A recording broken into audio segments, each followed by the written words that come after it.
नीट केलेला हा पालक मी असा पाण्यात भिजत घातला आणि अगदी तो व्यवस्थित धुतला. धुणार जवळजवळ 5-6 वेळा धुवून ह्या टोपलीत टाकला. कारण पालकला काळी माती खूप असते ही बघा, त्यामुळे हा धुतेवेळी सुद्धा अगदी असा करूनच व्यवस्थित जवळजवळ 4-5 वेळा धुवायला हवा. म्हणजे आता ह्या पाण्यातनं काढल्यावर परत मी दुसरं पाणी घेणार, असं 4-5 वेळा पाणी घेणार. नमस्कार. आज बाजारातनं हा पालक आणला. 2 पेंड्या पालक आहे आणि हा आता मी निवडणार आणि धुणार. जवळजवळ पाण्यात आधी भिजत घालून ठेवायचं आणि 3-4 वेळा ह्या टोपातनं त्या असा करून तो धुणार.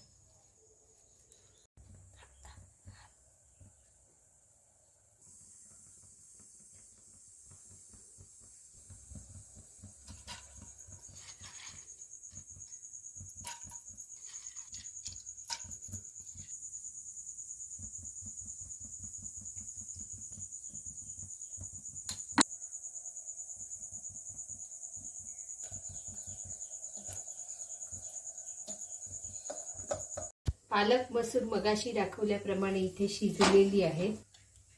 ही पालक मसूर थोडासा कांदा हा शिजलेला आहे. ह्या कुकरमध्ये मोठ्या शिट्या दिल्या आणि लहान बारीक गॅसवर 3 शिट्या दिल्या. आता ही फोडणीची तयारी. गॅस पेटवला आहे, कढई ठेवलेली आहे. कढई जरी मी वापरली असली तरी धुवून घेतो, कारण आईचं म्हणणं स्वच्छ आधी धुवून घ्यावी. आणि मोठ्या गॅसवर ती चांगली तापवली आहे. ही कढई तापली आहे. आता गॅस जरा बारीक केलाय आणि हे कांदा फोडणीला टाकणार आपण नुसता. हे मी तेल टाकते.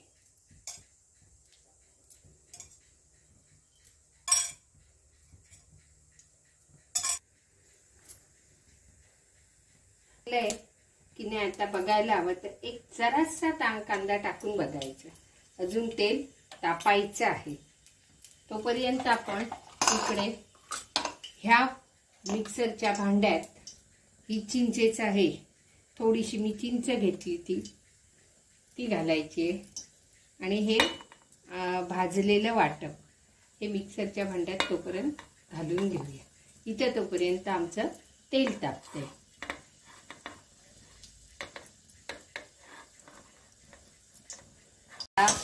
आणि टोमॅटो शिजलाय.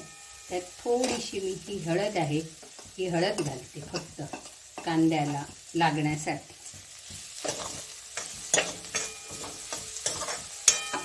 आणि आता हा शिजलेला पालक मसूर हे सगळं घालणार आहे.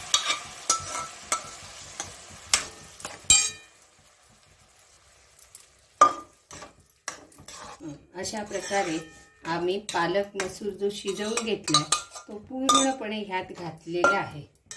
आणि ह्याला जर उकळ फुटली की मग ही मिरची पूड, हे धणा आणि हे एक एक करून मी घालणार आहे, तेही दाखवेन. ह्याला अशी रवी मारायची. रवी मारली की कसं हे सांगा, मिसळून येतं बघा. हे बघा मिसळून आलेलं आहे हे सगळं. अशी रवी मारली अगदी जवळजवळ 1, 2, 3, 4 असं मोजून आपण हवं असल्यास हे करायचं. सगळं मिसळून येतं. मिक्सरला लावला की रस येतो, त्यापेक्षा थोडी रवी मारली की बरं पडतं. ही धणापूड घालते थोडीशी, कारण आमच्या मालवणी मसाल्यात भाजक्यात सगळं असतं. ही मिरची पूड घालते, मग अशी दाखवलेलं प्रमाण साहित्यात त्याप्रमाणे.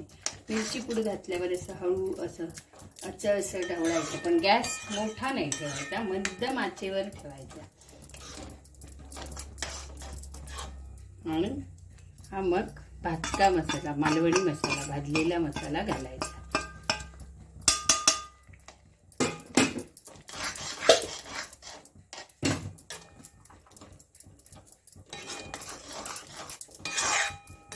आणि हे उकळू द्यायचं. चांगलं उकळलं की मग ते आपण भाजणीचं वाटप केलंय ते घालायचं. आता हे चवीपुरतं मीठ, गुळ हे गुळ घालायचं आणि हे मीठ मगाशी घातलंय त्यामुळे हे थोडं घालायचं. चवीपुरतं गुळ आणि मीठ घालून चांगलं ढवळायचं आणि वर झाकण मारून ठेवायचं. हे बघा, वाटलेलं खोबरं आता हे उकळ ह्याच्यात घालायचं. सगळं खोबरं घातलं की परत आपण हे असं ढवळायचं. चांगली उकळ फुटली की गॅस बंद करायचा आणि वरून ही चिरलेली कोथिंबीर टाकायची. साईडचं असं हे असतं ना, व्यवस्थित काढून घ्यायचं कारण त्यातच चव असते.